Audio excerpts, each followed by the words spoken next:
KVS PRT के interview में किन किन डॉक्यूमेंट्स की रिक्वायरमेंट होती है, इसके रिगार्डिंग ऑफिशियल जो केवीएस की तरफ से मेल आता है इंटरव्यू के दौरान, उसी के आधार पर मैं आपको डिटेल में बताने जा रहा हूं कि किन किन डॉक्यूमेंट्स को आपको पहले से तैयार रख लेना है, इंटरव्यू में आवश्यकता पड़ेगी। इसके अलावा कितने मार्क्स से संबंधित अभ्यर्थी इंटरव्यू की तैयारी में लग जाएं, इसके रिगार्डिंग भी डिटेल में बात करेंगे। अंत तक जुड़े रहिएगा। नमस्कार दोस्तों, मेरा नाम है नीरज और आप देख रहे हैं कैरियर बिट यूट्यूब चैनल। अगर आप इस चैनल पर पहली बार विजिट कर रहे हैं तो इसको सब्सक्राइब करते हुए बेल आइकन को प्रेस करना ना भूलें।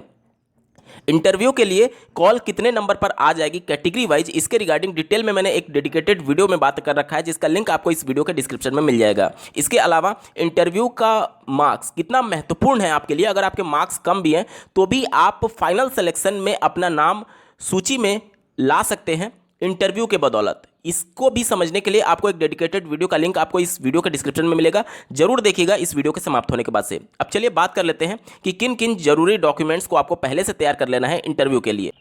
जब केवीएस के द्वारा रिवाइज्ड आंसर की के बाद से रिजल्ट की घोषणा कर दी जाएगी और इंटरव्यू के लिए कॉल आने लगेंगे, तो आपके पास भी इस प्रकार का ईमेल केवीएस के द्वारा प्राप्त होगा। इस ईमेल में आपको जरूरी डॉक्यूमेंट्स के बारे में बताया गया रहता है। ये जो ईमेल है वो 2018 की वैकेंसी में एक कैंडिडेट को जो आया था, उसके आधार पर मैं आपको बता रहा हूं कि किन किन जरूरी डॉक्यूमेंट्स को आपको पहले से तैयार कर लेना है।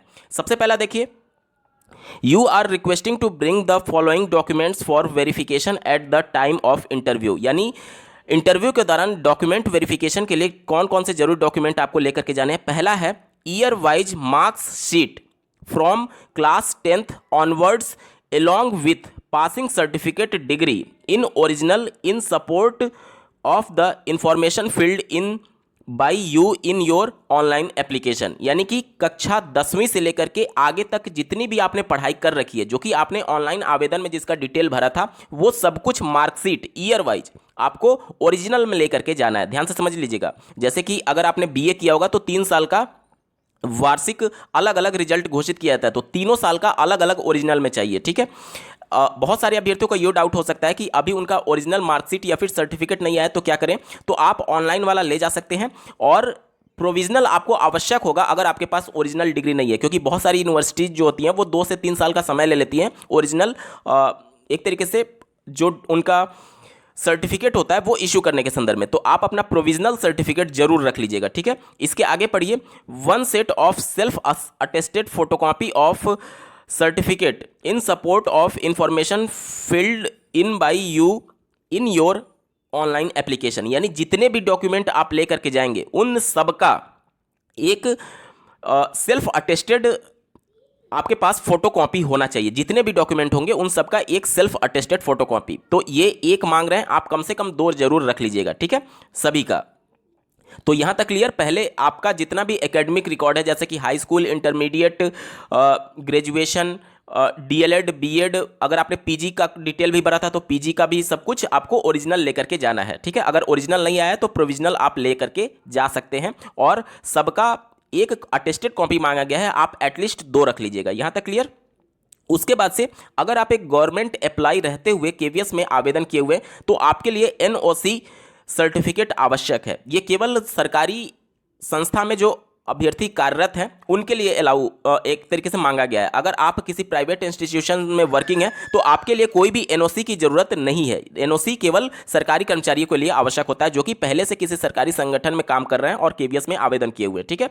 चलिए, तीसरा मांगा गया, देखिए, candidates belonging to SC ST OBC PH category will have to produce original caste certificate and PH certificate at the time of verification, 1 self attested photocopy of the relevant document also to be brought. यानी ये कहा गया है कि जो भी आपका category होता है, जैसे कि SC हो गया, ST हो गया, OBC हो गया, PH हो गया या फिर EWS हो गया, सबको ओरिजिनल अपना कास्ट सर्टिफिकेट प्रोड्यूस करना होगा इंटरव्यू के दौरान।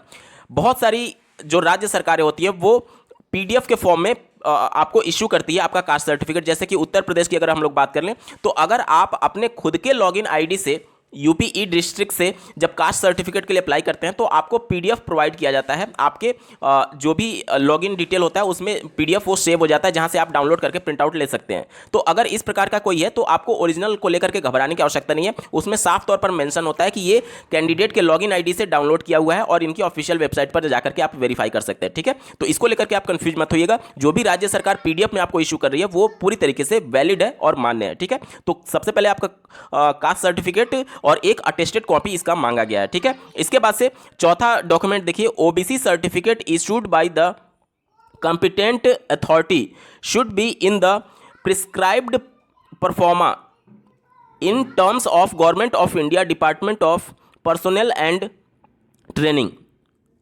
OM नंबर ये जो दिया गया है, date 8/9/1993 and as amendment from the time to time downloaded from KVS website. तो केवीएस वेबसाइट जो आपने आवेदन किया था उस समय, जब आपने आवेदन किया था उस समय जो ऑफिशियल नोटिफिकेशन था उसमें भी प्रोफार्मा दिया गया था। उसी प्रोफार्मा के अंतर्गत, देखिए प्रोफार्मा कहने का मतलब कि आपको जरूरी नहीं है कि उसी का प्रिंट आउट लेकर के उस पर बनवाना है, नहीं, ऐसा नहीं होता है। प्रोफार्मा कहने का मतलब कि उसमें जो कुछ भी डिटेल लिखी गई है कि किससे आपका सक्षम अधिकारी कौन होना चाहिए, या फिर जो उसमें आर्टिकल्स लिखी गई हैं जिसके अंतर्गत आपको आरक्षण का लाभ दिया जाता है, वो सब कुछ आर्टिकल आपका मेंशन होना चाहिए। अगर आप उत्तर प्रदेश राज्य सरकार से इशू करवाते हैं तो वो सभी चीज़ें लिखी होती हैं। तो प्रोफार्मा बताने का मतलब सिर्फ और सिर्फ इतना ही होता है कि वो सभी आर्टिकल्स उसमें लिखी होनी चाहिए जिसके कानूनी संविधान के अंतर्गत आपको वो आरक्षण का लाभ दिया जा रहा है। उम्मीद करता हूँ आपको चीज़ें समझ में आई होंगी। ठीक है, चलिए इसके बाद से देखिए पांचवा डॉक्यूमेंट आपसे मांगा गया 5 कॉपीज ऑफ बायोडाटा।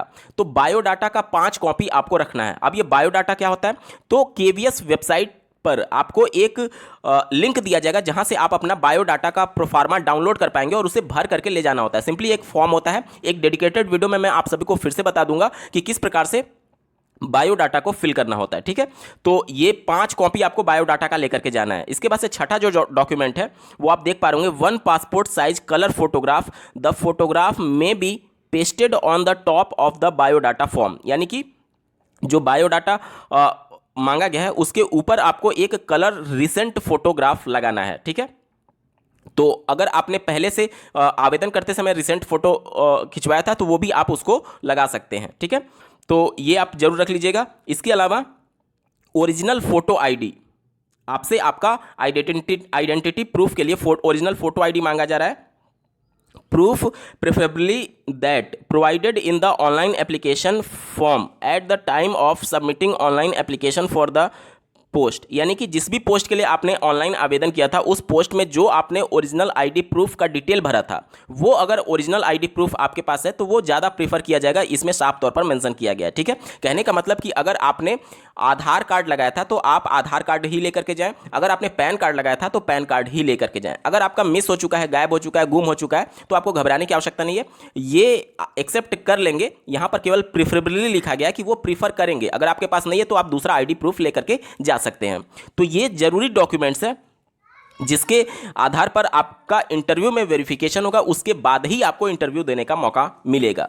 अब आते हैं, बहुत सारे अभ्यर्थियों के डॉक्यूमेंट में कुछ गड़बड़ी होती है, जैसे कि नेम की डिटेल में गड़बड़ी है, डेट ऑफ बर्थ में गड़बड़ी है। तो इन सभी अभ्यर्थियों को केवीएस संगठन, देखिए आपके पास अब कुछ खास मौका तो है नहीं समय एक तरीके से करेक्शन कराने के संदर्भ में, क्योंकि 1 महीने में सब कुछ इनका खेल खत्म हो जाएगा, इंटरव्यू वगैरह सब कुछ समाप्त हो जाएगा।